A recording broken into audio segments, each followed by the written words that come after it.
Welcome back to What Are Tea Noobs for General Disturbance. This is the Lorraine 155 Mini 51. It's the Tier 8 French SPG. This one's located on the north spawn of Erlenberg, and it's under the command of Oxidor of Olymp, and in platoon with him is Knopnik in the Skoda T56. Game on. 3 marks of excellence on a Tier 8 RT that's designed and based on the Lorraine 40-ton tank. Didn't get put into production because they didn't build the 40-ton in the end, which is a kind of a pity. But of course the French then went for a different RT design after that, and then they decided to cancel that one as well. So a bit of disappointment all round. Now it is a fast RT, 60 kilometers an hour. It's got a 155mm gun. It's capable of doing 680 alpha, and it will penetrate 45mm of armor. Okay, standard reload is 28.76 seconds, and Oxidor's got a reload time of 23.56. First target comes into view, but he decides not to fire because he's got a bit of reticule bloom there. This RT is prone to reticule bloom because it's only got a 15-degree arc either side. Oh, and RNG was really bad there because he didn't get the hit. It hit the wall instead and exploded prematurely. But you can see a shot went in from Knopnik because the target, the 50 TP, did take some damage. Okay, he's now got a Foch 155, and he's almost reloaded, and he's ready. Decides against that shot because there's another wall in the way. And the 50 TP takes another hit from Knopnik. Oh, and this time round, I think he gave some damage assist there to Knopnik because he was tracked when the shot went in. I think you can see Knopnik is a bit further back here. And okay, another target's come to sight, a T110E4. He's holding back though, and he's trying to shoot at our teammates who are up on the hill on the far east side of the battlefield. Jagdtiger. Now that would make a good target if he stays where he is. You can see the tracer from their RT just flying through the frame there. Looks like he's near the cap. Rounds out and a hit. 303 hit points from that one. You can see the shell landed on the front of the front shield, but right next door to the mantlet.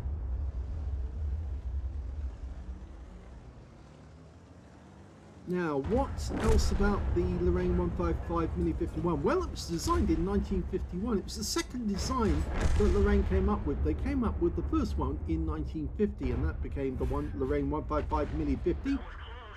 But, oh, and here we've got Knopnik in the lower part of the frame. You can see him there, and he's got a T95 FE4201 and a T110E3 near him. And looks like Knopnik's going after that Jagdtiger. Nice. Okay, we're loaded, and rounds out the Scorpion. Oh, that's a penetrating shot. He earned 703 hit points, which makes it a high roll. And it looks like it hit the front shield of that Scorpion. I think you're going to see that Knopnik's actually having quite a rough time nearby. But we might get another shot. Oh, no, the Scorpion's gone. Rounds out in the T110E4. It goes long. Now, you might wonder why I'm looking back here. Look at this FE4201, the T95. He's pushing Knopnik out into the field of fire, and he got wiped out by the T110E4. So that T95 FE4201 has just been responsible for killing Knopnik. So we'll obviously remember his name from here on in because he's quite happy to kill his own teammates by pushing them out into the line of fire.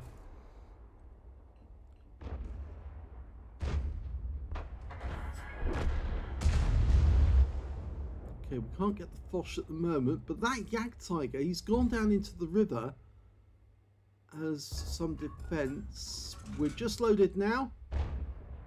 Oh, he's stopped. Rounds out. Oh, didn't work there. It hit the water. Making a nice bit of spray, but that's about it. Meanwhile, that E4 is still around.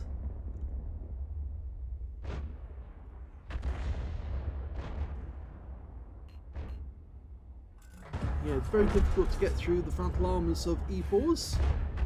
And 259 from that one.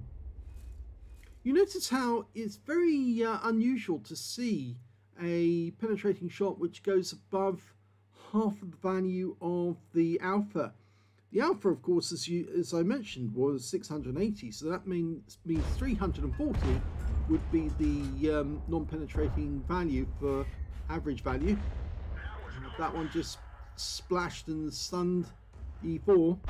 But we don't see many shots that hit that 340 value. We see a lot of shots hitting 259, 224, 303, but not many hitting 340.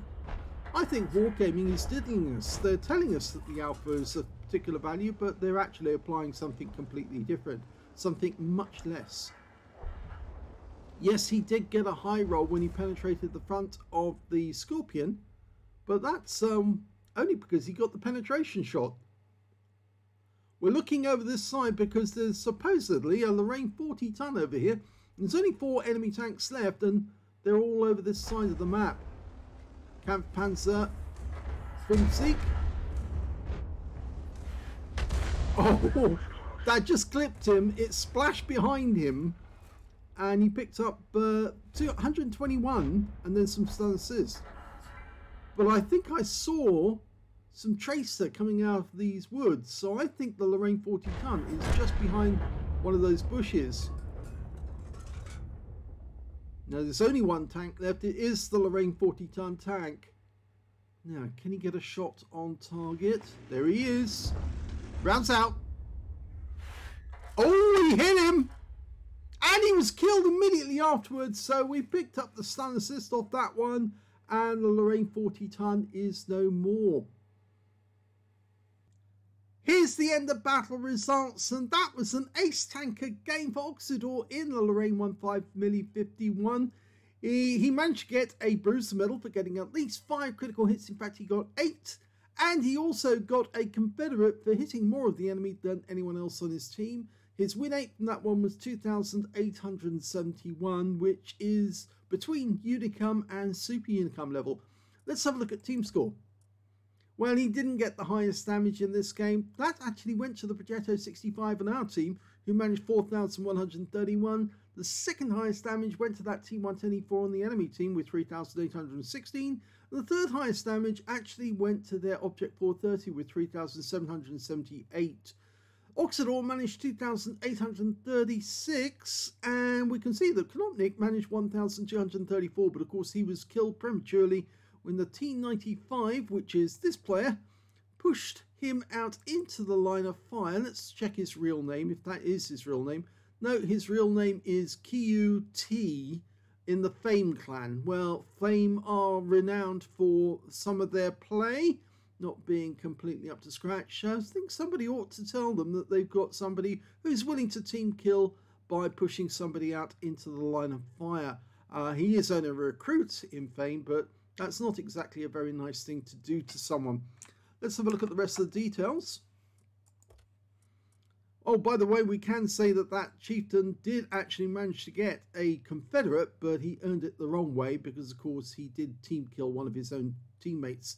When it came to kills, we can see that the Standard B, the STA-1, managed to get 3 kills apiece. So did the Jagdtiger on the enemy team. And 2 kills went to the Kunstpanzer and the T124. Oxidor didn't get any kills at all, but we can see that Konopnik did. He got 1 kill. When it came to base XP, it's Oxidor. Yes, 1,053. He got a huge amount of stun assist after that one. 976 went to the Progetto 65 and 970 went to the STA-1. And we can see that Konopnik only managed 755, but that wasn't far behind the higher bunch of the other players. Oxidor fired 13 rounds, got 4 direct hits on the enemy, 2 penetrations. Well, we know what one of those penetrations was because that was the Scorpion. Yep, he definitely penetrated the front plate of that guy. Yeah, there you go. 1 pen. He also penetrated the enemy Lorraine 40 ton. That was the tank right at the end. It was it went unspotted just at the wrong moment, and the shell hit him, and then he immediately got taken out by one of our teammates directly after that. So that finished the game. So 2 pens in the game. He also got 11 splashes, 2,836, all of it up more than 300 meters. 7 enemy vehicles damaged, none destroyed though, unfortunately, but that gets him the Confederate.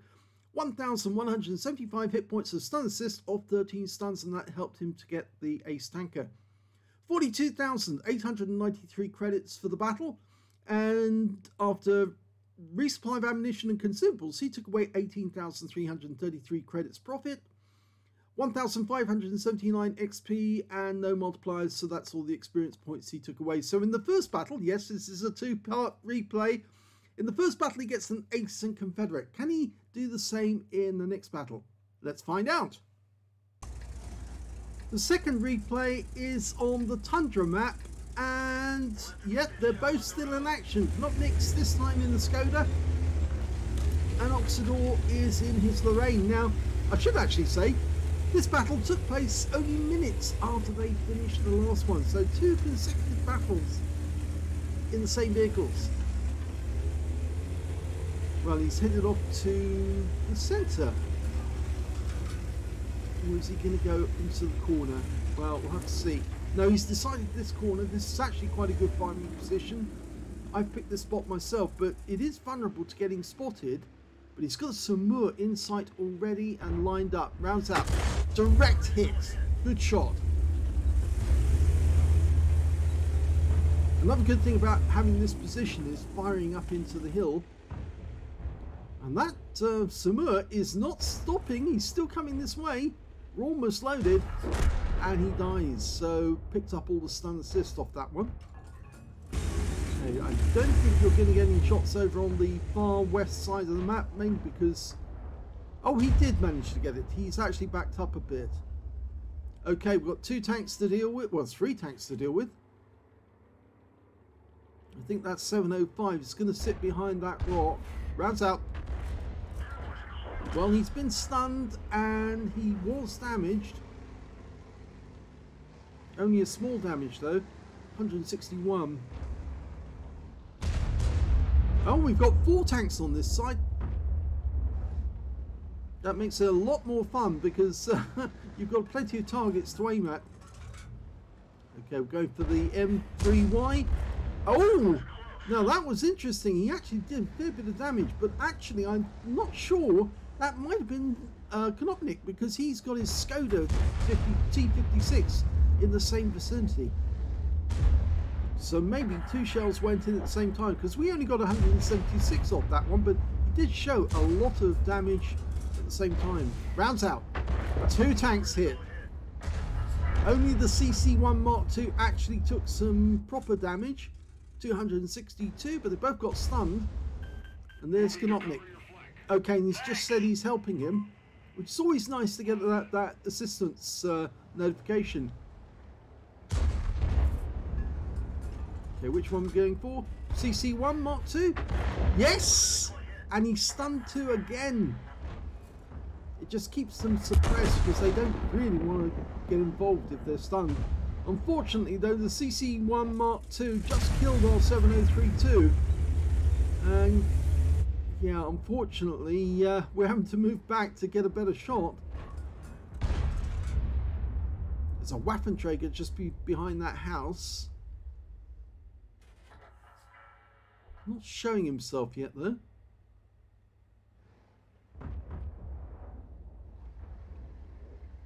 Oh, Konopnik's turned up, and a lovely hit there. 275, and Konopnik managed to get the kill, and so he's got another kill. We got the stun assist. The Waffenträger took a big hit. 275 from the initial hit, 595 from the next shot, which was Konopnik's, and then 170 to finish him off. That shot just stunned the CC Mark I though. Unfortunately, he moved out of the way in time. as soon as they know that they've got RT focusing on them, they tend to be a little more cautious. That OHO at the back looks very tempting. There's a TNH next to him, so I think you're going to stun 2 for 1 if you go for that one. Instead he goes for the CC Mark 1 again, or CC1 Mark 2 again.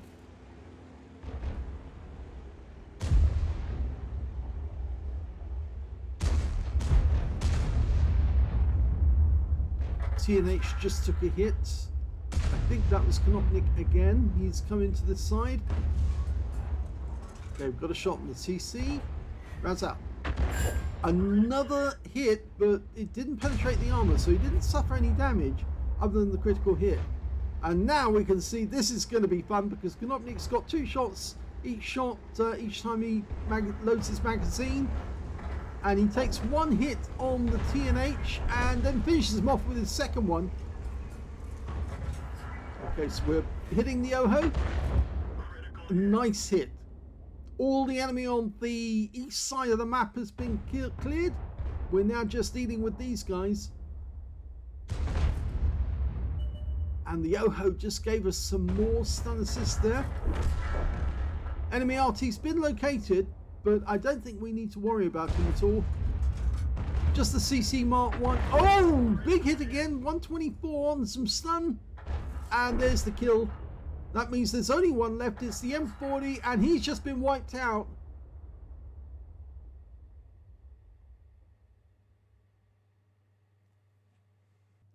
So in the second battle, he's got exactly the same results as in the previous one. He got another ace tanker as well as a bruiser medal for getting at least 5 critical hits, except this time he only got 5 critical hits. But he did get another Confederate, hitting more of the enemy than anyone else in his team, and yet again he didn't get any kills. But he did get a nice win 8, a very good one, 2050. Not as good as last time, but still good nonetheless. Let's have a look at team score. Well, in this battle, the high scorer turned out to be our Doomstar. An FV215B 183 got 4,117 hit points. And Konopnik managed 3,888. So if he hadn't been pushed back out into the line of fire by that chieftain in the last game, he probably would have got a score very similar to this. And the third highest damage in the game turned out to be the CC1 Mark II on the enemy team, 2,923. And we can see the Oxidor was a little further down the table with 2,029. When it came to kills, it was it was actually quite a lot of tanks got the top spot, because the Death Star got 2, so did Konopnik, so did the Kampfpanzer Fünfzig, and then the STB-1 and the T-10. And we can see that, yes, Oxidor didn't get any kills at all, but when it came to base XP, we can see that it was Konopnik who scored the highest in this one with 1,582. So he was cheated in the previous replay, and in this battle, Oxidor managed 1,120, and they were the only 2 players who managed to get over 1,000. So it just goes to show that if he had been unleashed to kill the enemy in his Skoda, the last battle, he would have scored very, very nicely indeed. Oxidor fired only 11 shots in this game, but he got 8 direct hits on the enemy, but no penetrations. 14 splash, 2,029 hit points of damage, all of it at more than 300 meters. He damaged 7 of the enemy, didn't get any kills, but he did get 2,951 hit points of stun assist of 15 stuns. He earned 49,892 credits in the battle, and after resupply of ammunition and consumables, took away 27,572 credits. He picked up 1,680 XP, but there's no multipliers in this one either, so that's all he actually managed to get from the game. But it just goes to show, a really good player, you can't keep them down. And in 2 battles, Oxidor managed exactly the same results, and they're consecutive battles. This one took place at 3:25, the next one took place at 3:35. So yeah, immediately the other battle finished, they went straight into another one and got good results as well. So if you enjoyed those replays, please give this video a like, do subscribe to our channel, leave a little comment down below because it feeds the algorithm, and thank you for watching.